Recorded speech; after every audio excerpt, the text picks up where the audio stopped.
Ironi dan konspirasi banjir bandang Aceh. Aceh, kota yang diperebutkan setelah Papua. Ternyata memang letak inti Indonesia tentang Sabang dan Merauke. Keduanya adalah aset dan harus dikunci. Dikunci bukan berarti dimiliki. Dimiliki tidak harus dizalimi. Jika kamu menemukan kotoran di tanah milikmu itu adalah kepunyaanmu, tapi jika kamu menemukan emas di tanah milikmu sendiri, itu adalah kepunyaan negara. Sarkasme dengan kenyataan pahit bahwa kita adalah negara yang terjajah selamanya. Nyatanya sejarah hanya menulis Belanda dan Jepang sebagai penjajah. Namun di balik itu puluhan negara Eropa mondar-mandir, menepi sembari menjalami sang pemilik tanah Katulistiwa. Pernah mendengar teori konspirasi oleh seorang pilot Eropa yang mualaf dan kemudian ditangkap karena mengungkap tsunami adalah rekayasa termonuklir. Sedemikian mungkinkah Aceh diperebutkan? Diperebutkan oleh asing dan dizalimi bangsa sendiri.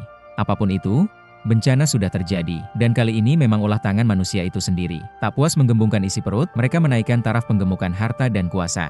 Tidak berpikir panjang, tentu jika ketamakan sudah merajai manusia. Setelah banjir bandang terjadi barulah kritisisme mengungkap fakta dan legenda. Betapa mulianya penjajah Belanda YG sekalipun menzalimi rakyat pribumi namun masih memilih paludikultur untuk sistem restorasi hidrologis yang pendeknya dapat mengalirkan arah pembuangan air hujan. Meskipun pada akhirnya banyak motif mengiringi bahwa Belanda dengan berbagai pertimbangan ekonomi dan strategisasi wilayah Sumatera YG kurang mendukung sehingga menjadi wilayah agroforesti. Tidak berbeda dengan kezaliman para penguasa karena keserakahan kepentingan sekelompok komunitas tidak lagi mempedulikan arti puluhan ribu nyawa. Air itu datang berbeda dengan air 20 tahun yang lalu. Kali ini ia berlumpur, membawa serpihan tambang YG terasa perih dan panas. Demikian penuturan para korban setempat. Terbayang sudah korban tenggelam dalam sakaratul mautnya. Semoga mereka syahid. Mungkin Aceh adalah Atlantis surgawi. Terlalu kaya untuk berdiri sendiri. Dia harus ikut menopang dosa manusia seluruh pribumi di negeri ini. Idealismenya menuntun hati nurani, dengan religuisitas kota yang paling tinggi. Tersisalah bagaimana Indonesia Raya harus menutupi dosa dari stigma dunia tentang bencana nasional.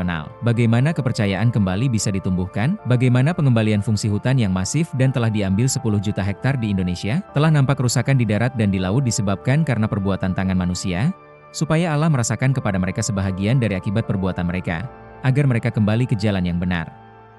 Saat ini, 3 Januari 2026, beberapa wilayah di Aceh masih dalam tahap pemulihan pasca banjir bandang dan tanah longsor yang terjadi pada akhir November dan awal Desember 2025 lalu.